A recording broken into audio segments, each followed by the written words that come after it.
Mhm. Well, about 10 years ago, the Japanese banking sector was suffering from a huge amount of non-performing loan.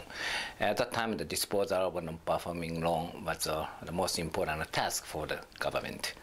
For that purpose, the capital injection is needed. At that time they suffered from so-called confidence crisis. In order to conquer the confidence crisis, it was important to solidify the equity part of the banking sector.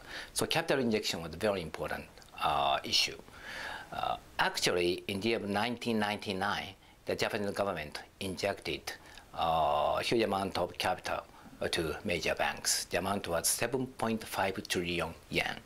However, the important point was, even after the injection of the huge amount of capital to the banking sector, the financial crisis continued. Actually, financial crisis continued about 4 years or so, even after the capital injection. The point was, yes, capital injection was needed. At the same time, accurate assessment of the asset was also very important. Without this accurate assessment of the asset, we cannot identify the amount of non-performing loan, or we cannot not identify the amount of the shortage in equity or capital.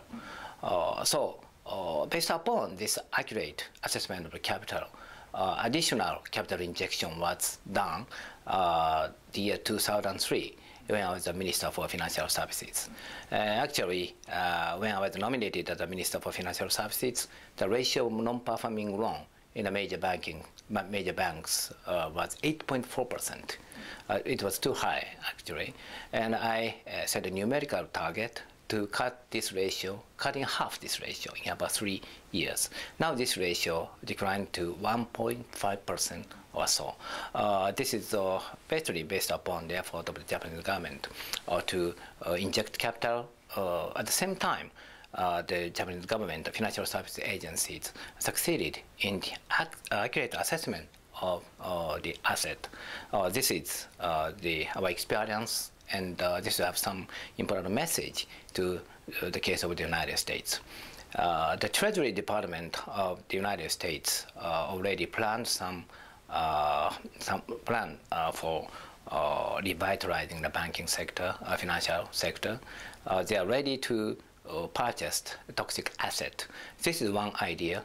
Still, I think they need some additional effort to have the accurate assessment of the asset. Otherwise, financial sectors, financial companies do not have any incentive to sell their toxic asset to the market.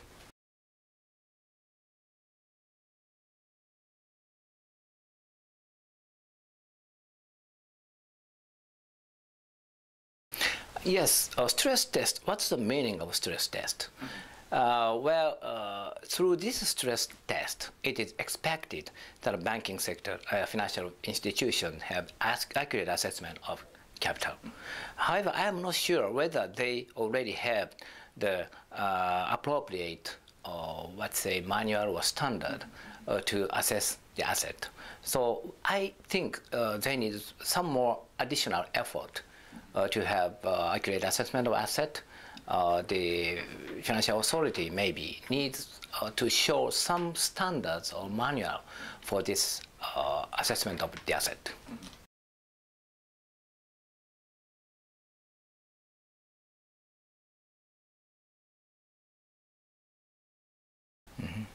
It's a very difficult issue, I understand. However, the answer is yes, we need some international rule for financial regulation. Well, financial situation, the financial problem varies among countries. Still, it is quite important to see the fact that the capital very quickly moves across the border.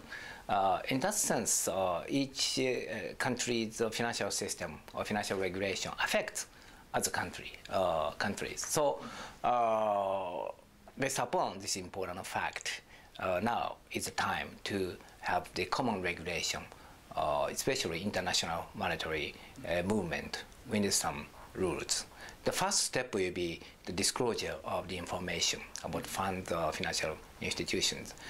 The problem is how to realize this kind of global governance who will decide this rule, where we should discuss this rule.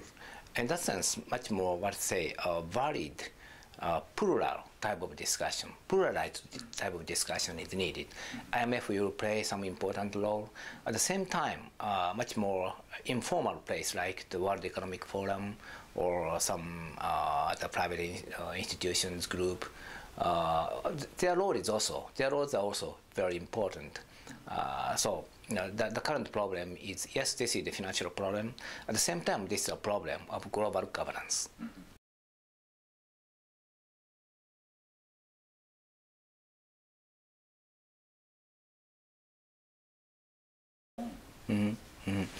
Well, it is quite clear that almost all countries, major countries, are suffering from the shortage in demand.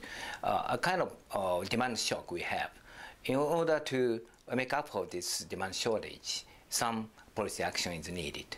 Monetary policy is needed. At the same time, in this case, fiscal stimulus package is needed. It's quite clear.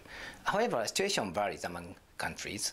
In the case of the United States, the government is ready to have a huge amount of large scale of fiscal stimuli.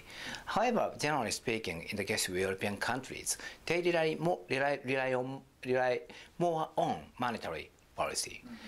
So some coordinated action is needed. At the same time, we have to accept the reality that the situation varies among the countries. The word coordination have two meanings, I think. One is the coordination between fiscal policy and monetary policy.